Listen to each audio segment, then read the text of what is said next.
Hello, welcome again to FAIRtax Power Radio. I'm Bob Paxton. And I'm Ron Malero. And we are the FAIRtax Guys. Back in Florida after a rather eventful trip in more ways than one out to Oklahoma State University. Yeah. If you haven't caught the last 2 episodes of the program, you need to go back and check that out.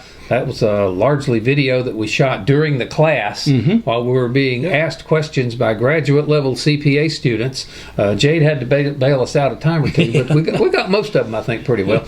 But again, one final time, tremendous thanks to Jade for making this happen, to Sarah Johnson, the professor of the course, and we'll just see what happens next year with this. But I'll tell you what, before they started this actual class session that we saw, they had the students submit questions.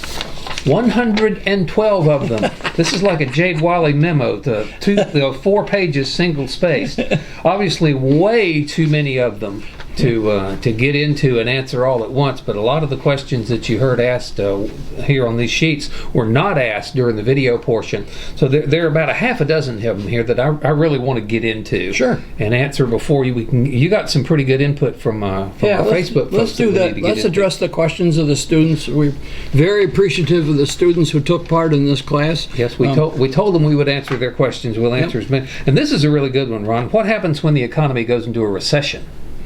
The same thing that happens now. Well, actually, what would happen? The fair tax would be a better and more stable form of income to the government during a recession, because, when you recession, people lose their jobs. They're no longer getting paychecks.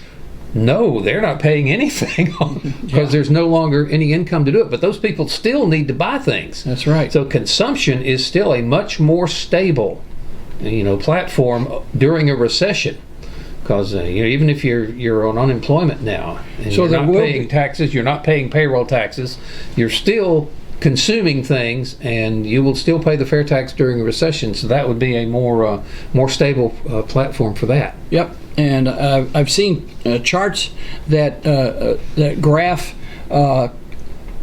tax revenues from an income tax and tax revenues from a consumption tax over a period of time, and the income tax is much more volatile, as the economy has ebbs and flows, and not so much with the consumption tax. As Bob said, it's much more stable, so it is a better situation. It's a little better for the government. It does not quite the wild fluctuations in tax revenue.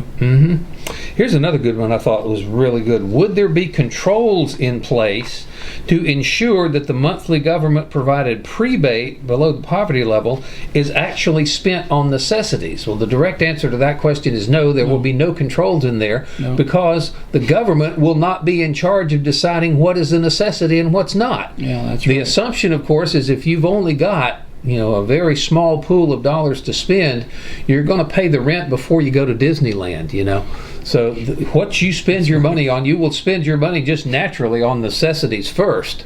And if your shopping list and my shopping list are slightly different, again, that's none of the government's business, and there does not need to be any control on that, because it's up to each individual to decide what's necessary for them.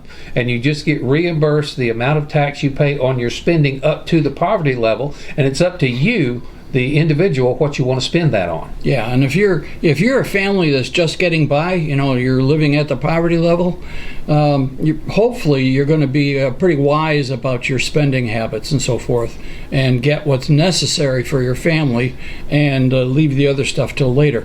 But the good thing about the fair tax is it really helps the economy blossom, and those people that are just getting by, there's a better chance they're going to get a better job or a raise at their current job, because the economy will thrive under the fair tax. Oh, I like this one too. What about lottery winners? What is their tax treatment under the fair tax? Same as for people who earn income. You bring it all home. There is nothing taken away from you off the top before you get it. That's right. It's not taxed until you spend it.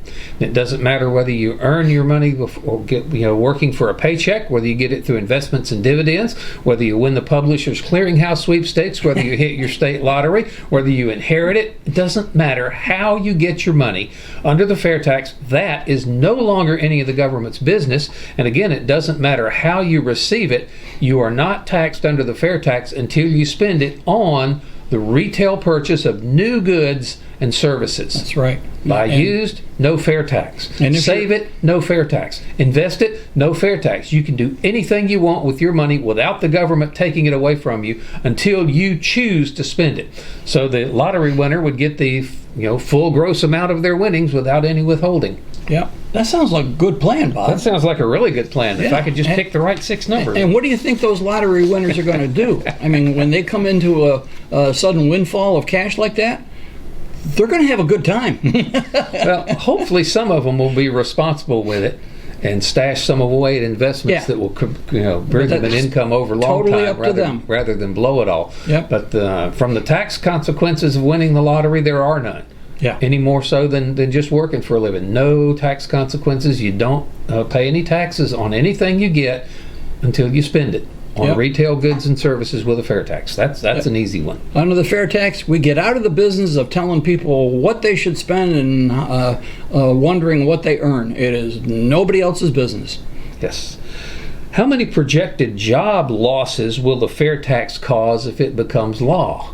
Now that's somebody looking at this is kind of what you'd expect from CPA students, maybe, because they are referring to the IRS employees and the tax professionals, the H&R Block, people like that. There are indeed some people whose jobs will go away if the fair tax becomes law. But you're talking about if you want to know how many projected job losses there are just in those, it'll be a few thousand, several thousand. If you want to know what the projected job losses over the entire economy is when the fair tax becomes law, then that's not a loss. There will be a huge projected gain. Yeah. The fair tax is the greatest jobs bill ever because, again, the fair tax gets rid of the corporate income tax, gets rid of the tax liability that the businesses pay, gets rid of the compliance costs that businesses currently have to pay, stuff that's currently passed along to you and the prices of their goods and services that you buy. So when corporations no longer have to deal with a Byzantine tax code, no longer have to deal with armies of tax lawyers and tax attorneys and that folks, then that will be the most business-friendly place on the planet to do business, and it's been asked over time. Major international corporations have been asked, what would your response be if there was no corporate income tax in the U.S.? And they said, we're coming. We're building our next plant. A lot of them said, we're building our next plant. We're building our next distribution center there. The rest of them said, we're moving the entire company, the whole corporate headquarters to America. So the projected effect on jobs, yes, some folks in those little narrow sectors will go on the unemployment line with the fair tax, but the overall job growth with the fair tax will be, it's been called rocket fuel for the economy. Yeah. When the economy takes off on rocket fuel, jobs are created by the millions. And we know this to be true because we've had previous episodes of tax reductions with various presidents, various administrations. And every time there's a reduction in taxes, there's an increase in business and a following increase in jobs. Sometimes it's a lagging indicator, but it does happen every time. And it happened this time, too. Mm-hmm. They dropped the tax levels in 2017, and we've got a lot more jobs. Oh, yeah. We saw that in 1980 when they had that reform. The tax rates were cut, the actual dollars into the treasuries mushroomed. Yep. Yeah, more revenue to the government because more people are working, and when more people are working, there are more people. And under the fair tax, when more people are working, more people are spending, and that's where the revenues come from. Moving along, what happens if the fair tax becomes law and it does not produce the necessary revenue needed to support the country? It doesn't seem like you can really go back at that point. I will point out that the income tax, we are $20 trillion in debt. The income tax system is not producing enough revenue to run the country. So, oh mercy. So the fair tax was designed to be revenue neutral, to bring in the same amount of money for the government that the current income payroll tax system does.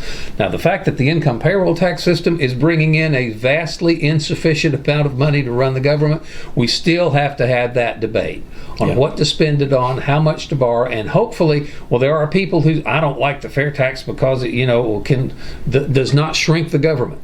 The fair tax is not designed to shrink the government. It's not designed to grow the government. It's designed to bring in the exact same amount of revenue that the income payroll tax system does. And if things come up and they need to adjust the rate, a point or two in either direction, that can be done. Yeah, and there's a lot of research behind this, and we've mentioned before, there's well over $20 million worth of research behind this. And if you compare the FAIRtax to the current system has many problems, but one of the largest problems is evasion. Yeah. We have over 20% evasion of the current income tax. The income tax leaks like a sieve when it comes to collecting everything that it's owed. The FAIRtax would cut that evasion rate down to almost zero. Yeah. There'll always be somewhere that somebody can get around it. But the evasion rate on the FAIRtax will be much, much less than with the income tax. But then again, if it's not making enough revenue, you can bump it up a little bit, but you can't bump it up too far. No. Because everybody will see the result of that on their receipts when they buy things. Yeah. Right now, the income tax changes, there are, what am I looking at there? 687 proposed changes as we record this? 697. 697. Okay, Yeah. well, I missed it by 10. But anyway, people don't know what's going on with the income tax code. Yeah. They don't. Even these CPA students, we asked them, how many of these 600 and some changes that have been proposed do you personally know about? Not a single one of them knew any of it. No, who would? So unless even you're people looking at this site. People whose job it is to know the tax code and apply the tax code, they're not keeping up with it. Yeah. So, if it's not enough revenue, you can bump it up. People will see it. But the income tax system is certainly not creating enough revenue because we're trillions of dollars in debt, and that's going to be still something we're going to have to deal with regardless of what tax system we have. Since we just made reference to the 697, let's explain that, and we'll do our legislative update. Do it real quick. Okay. All right. Congress.gov, and you go to in that site, in the search bar, you put in quotes Internal Revenue Code and search, and you'll come up, at least right now, as of this recording, 697 proposals to change the tax code submitted by this Congress, and just this Congress. That's not over the last few years. That's over the last few months. Since January, 697 proposals to change the tax code. That's another problem with the current lack of stability. Businesses hate that. You probably know that by now. Businesses really despise the lack of stability because it's very hard to plan. So that's another problem with the current income tax that goes away. The FAIRtax will be stable. You can plan on it. You know what it is today. You know what it is tomorrow and next year. All right, one more for now. Do you believe that charitable contributions and other helpful acts will decrease because there will not be a tax deduction allowed? The answer to that is a resounding no. Under the FAIRtax, you will have more money in your pocket. Again, no withholding, no payroll taxes. You get the prebate, and people give to charity because they believe in the cause. Exactly. And a lot of people who give to charity don't get any tax benefits because you have to make enough to itemize deductions for this to even have any effect at all. And now that the standard deduction is up to $24,000, for a couple, very few people are going to itemize, much less than previously. So very few people can actually take advantage of charitable deductions. So there may be some out there, uber wealthy folks that are looking for ways to reduce their tax liability and give to charity for that reason. But the huge majority of folks who give to charity do so because they believe in the cause, they want to help. They don't get the tax deduction anyway because they don't itemize. So the FAIRtax, I would say, will have a very, very minimal effect on charitable deductions, and the effect it does have would probably be to increase them because folks would have more disposable income to play with, and when you've got more money, then you've got more to give. Absolutely. All right, I got a bunch more questions here, so if what you've got doesn't fill out the rest of the program, we can come out and come back to some of these things. But again, thanks again to the students at the Oklahoma State University CPA class that were provided with these things. They were really good ones. Hopefully we can get more of them next year. Yep. All right. You got some pretty good feedback from some of our I've been collecting Facebook comments. things. When we go the stream live to Facebook, people can type in comments and so forth. Most of them are supportive, but you do get something like this. This is Michael Charnett. I need my money back then. I do not like it. FAIRtax lets those with the majority of the money keep it, leaving the rest of us in the U.S. With very little, and I suspect a change from income taxes to the FAIRtax will further suppress wages. I'm drowning in wealth envy here. Yeah, and it will not suppress wages. It will. The FAIRtax and research shows this, the fair tax will boost the economy. Just look at what happened in 2017 when they reduced the corporate tax and the income taxes somewhat. Okay, plus they did one other thing before the Tax Cuts and Jobs Act of 2017. The president reduced regulations. Remember, he told the bureaucracy in Washington, you must get rid of 2 old regulations for every 1 new one that you want to submit. Okay, so the level of regulations went down and the economy started to boost. Then they reduced the taxes and the economy is soaring. All kinds of jobs. The difficulty businesses are having right now is finding qualified employees. Yeah, they're having a heck of a time. There's no way the fair tax is going to suppress wages. No. Steve Hayes did a chairman's report on this a while back, referring to fast food workers in Fargo, North Dakota versus New York City. The difference in the unemployment rate accounted for the fact that the Fargo folks were making a couple of dollars over minimum wage. Yeah. The ones in New York were barely making a minimum wage. So when there is a demand for workers, and there will be under the fair tax, that drives wages up. No way in the world the fair tax is going to suppress wages. So in another episode, the same young man said, well, the fair tax is a giveaway to the rich and the corporations. We need a tax that corrects hundreds of years of wealth inequity. Okay, so I'm sorry, there isn't a tax plan on the planet that's going to do that. All right, some people are very successful. We know people that run multiple businesses, and it seems like whatever they touch turns to gold. They just have a knack. All right, more power to them. They create jobs. Okay, and then you got somebody like me who was in education most of my adult life. And I didn't really create too many jobs like that. Yeah. When you hear phrases like wealth inequality, income inequality and stuff like that, well, yeah, there is income inequality because there are various different levels of education and experience. Sure. There are various different levels of work ethic among people. Yep. And people will say it's not fair that this person makes more than others, even though he's smarter, even though he works harder, even though he does a harder job. That's just a philosophical point that it's not the job of the government, not the job of the tax code to mandate equality of outcome. Yeah, and everyone should have the same ability, the same opportunity. Yeah. But there are always going to be people who make more than others because there are always going to be people who work harder than others. That's right. Yep. So and also some of these people that take chances and build a business, sometimes they fail. Sometimes they go broke. Mm-hmm. And they have to start all over again, or they have to go to work for somebody else. There's no guarantees. Absolutely not. So, a lot of people fail at business, and some are wildly successful. That's great. We applaud the successful ones because they create jobs. But one thing I'm going to toss in here that I've always found ironic, a lot of the politicians that are, just railing about this income inequality, wealth inequality, are multi-billionaires themselves, and their charitable giving is next to nothing. They do not practice what they preach. That's a good point. That's true. Yeah. So if you believe that wealth should be distributed equally, then you need to be out on the streets giving what you've got to the people who don't have. And if you're not doing that, then you're just tilting at windmills. Let's put it this way: if you really believe in this wealth inequity, righting the ship or something, you first. You start giving away yours. Okay.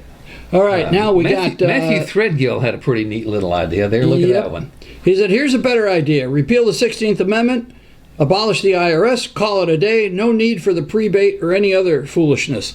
Okay, the prebate is not foolishness. Right? Absolutely not. The prebate is a key factor of the fair tax. The prebate is the key to fairness in the fair tax. It just won't work without the prebate. It makes sure that those on the lower end of the scale who do not have a lot of dollars to spend are not taxed on their purchases of what they need to stay alive. I mean, it's just a philosophical design point of the fair tax. You don't owe a dime to the government until you've taken care of your family. The prebate is absolutely necessary. It's not foolishness. But I agree with it. Let's repeal the 16th Amendment. Let's abolish the IRS. Then when income taxes become unconstitutional, there has to be some way to fund the federal government, and the fair tax is going to rise to the top of that discussion really quick. Now, this is a big hill to climb. How do you repeal the 16th Amendment? That is a constitutional process. That's right. It takes 38 states to agree. It takes 34 to propose it, and it takes 38 states to state legislatures to agree to repeal the 16th Amendment. That's how you repeal it. It's not easy, but it must be done. It absolutely must be done. Yeah, that's not something that any legislation, the fair tax bill itself cannot do that. No. And there is provision in the fair tax bill that says if the normal constitutional amendment process does not rid us of the 16th Amendment, in the normal, it's a maximum of 7 years for that to happen. If a proposal comes out and it has not been ratified after 7 years, it dies. So if we don't have the 16th Amendment repealed during that 7-year window, then the fair tax sunsets and you get the income tax back. But I don't think it will take 7 years. I don't think it'll take 7 months. Yeah. When people start getting the full gross amount of their paychecks with no withholding, they no longer have to fill out tax returns. They get this prebate check every month. We did this a couple of weeks ago. How can you live under the fair tax and then have some politician come in and want to change it to what we've got now? There would be a revolt and a half on that one. Oh, you need to go back and look at that episode, the fair tax, the great con job. We role played that one. That was excruciating for me and enjoyable for Bob, but it was instructive. That was designed that way. But Matthew, we do have to have the prebate. It is an integral part of what makes the fair tax fair. Very, very important. It'll never pass without it. It'll never pass without it. So, all right, what else you got? Okay, Max Paul Gassman, he has put this. He joins us on our live streams for Fair Tax Power Radio, and I've seen him post this before. And it's kind of a review. National sales tax, the fair tax, no other taxes, no filing, no withholding, no IRS, no deductions for anything, period. You pay the sales tax on what you choose to buy and how much you choose or can afford to spend. Everybody pays, all right? So look, everybody's got skin in the game. Tax revenues are increased. Tax evasion is eliminated. Yeah, almost completely. It's a lot better than it is now, all right? Most IRS employees are good people. IRS employees get early retirement, buyout, or preference to other career government jobs. And that's probably what will happen. All right, let's go with the fair tax executive order. Okay, wait a minute. We have to part company here. The fair tax cannot be done by executive order. I don't see how that at all possible. I don't think you can repeal existing statutes by executive order. And that's what a large bulk of the fair tax bill actually is, references to the current tax code that will be repealed. Yeah. So as soon as the fair tax becomes law and is enacted, the statutory authority to collect income tax goes away. And plus, the president doesn't have the authority to establish a new tax system. Yeah, all funding bills start in the House of Representatives. They have to by law, by Constitution. So it has to start there. We there. can't executive order this because we can't get rid of the existing tax code by executive order. Or he says, until the fair tax is adopted, we could give folks a choice. Continue to pay through the IRS or get a card that you swipe and use the fair tax. That on the surface that sounds okay, possible. But it's not practical. All right, it would be subject to huge fraud. Somebody might enjoy being under the income tax for one scenario and under the fair tax for another scenario. You go to the store and you say, don't charge me the fair tax because I'm doing it the IRS way, and then you tell the IRS, I'm doing the fair tax way. And no, that's way too easy to knock down. And one of the beauties of the fair tax is its elegant simplicity. Yeah. And the simplicity is that there are no exceptions, there are no deductions, there are no exemptions. It treats everybody the same. Yeah. And you just can't get into that kind of stuff and have it work. So those are some comments that I've gathered over the last few weeks, and they are instructive. The comment about the fair taxes benefits the wealthy, okay, that's just not true. I'm going to put this chart up on the so that you can see it. I'm going to post this. All right, you can see on this chart right now, this is effective fair tax rate after you include the prebate for a family of 4 at different income levels. Now this assumes that they spend everything they earn, okay? All right, so the family that's right at the poverty level, which for 2019 is $33,820, they get a prebate. They get the same prebate no matter what. They get the same prebate for any income level because it's a family of 4. The prebate is determined simply by the number of people in your household. It's that simple, okay? If they're living right at the poverty level, their effective tax rate is 0 because, yes, they're paying the fair tax on what they buy, but then they're getting the prebate to reimburse them in the fair tax, So they do not take a dime out of their own pocket to pay the fair tax. The fair tax that's collected from them at the cash register is refunded to them by the prebate. Making their effective out-of-pocket tax rate nothing if you spend right at the poverty level. Actually, if you spend less than the poverty level, you get to keep some of the difference. That's right. It's kind of hard to raise a family of 4 by earning less than the poverty level. That's theoretically possible. You'd have to live in a cave and grow your own food. But anyways, then you can see this chart. People, the family that earns $50,000, their effective rate is 7.4, and on up to the family that's earning $1 million and spending $1 million a year, their effective tax rate is 22.2, very close to the 23. All right. Yeah, they're taking the rich do not get richer under the fair tax. The rich will pay more because they spend more, and then you have the people. Okay, remove the chart. All right. Mr. Director, go for it. Then you have the people say, well, what if they don't spend the whole $1 million? So what? It's none of your darn business, right? In that case, it's saved and invested, and that helps the economy. Sure, absolutely. So you need to do things that if you want a good economy, you do things to encourage things that help it. Yeah. And not taxing savings and investment is a really good way to improve the economy. Yeah. So, anyways, if you're hung on wealth envy, then I'm afraid there's not much we can do for you. No. So, anyways, FAIRtax Logo Store. That works well. Go for it. The FAIRtax Logo Store. There's this nice tote bag. By the way, these are on sale for $4. Oh, really? Yeah. Well, so I'll have to go get one. Quit envying mine. Bag envy, is that what we're dealing with here?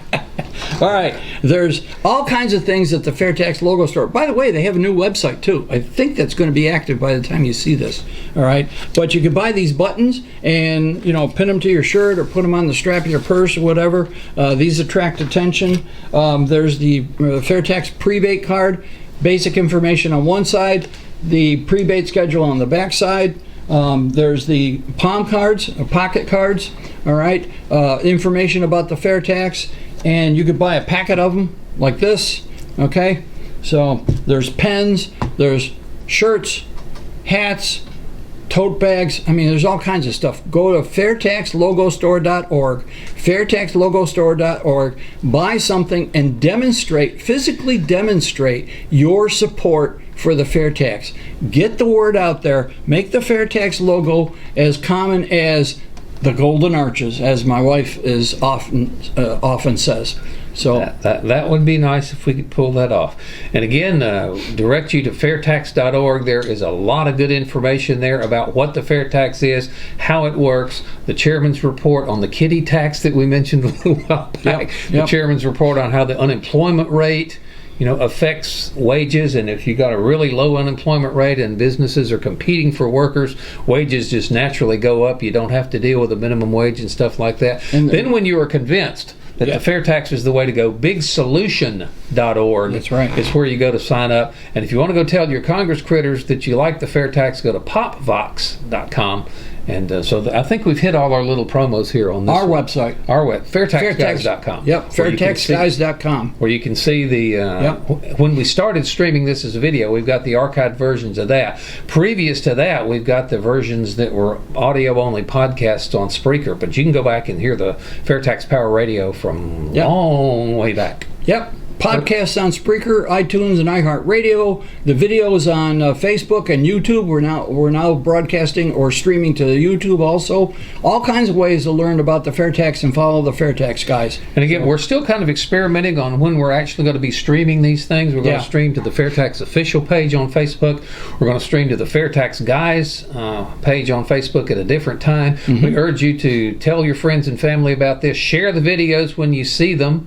Of course, comment most of the time. At least one, if not both of us, are online live when those things are streaming. Yep. So if you've got a comment or a question that you'd like to pose during the broadcast, we'll answer it. Randy Fisher's online, very knowledgeable FAIRtax guy who answers a lot of questions as well. Yeah. So we do appreciate your helping support and promote FAIRtax Power Radio. And until then, wrap it up. That's just going to about wrap up this edition. So thank you very much for watching and listening. I'm Bob Paxton. And I'm Ron Malero. The FAIRtax Guys again reminding you that the FAIRtax is America's big solution, and once you understand it, you will demand it. So tell me, how could I pay less taxes? Less. Yeah, I'm trying to get ahead, so how can I pay less? Well, I suppose you could pay less taxes by earning less money, or you could give to charity. How is that going to help? Actually, I'm not supposed to tell you this, but if you know the right people, okay, or if you have a really good lawyer, you can usually get around the big ones. If I may, under the FAIRtax, to pay less taxes, you would simply consume less. You would control how much you pay and when you pay your taxes simply by choosing what you purchase and when you purchase something. So I could stay focused and get ahead. Exactly.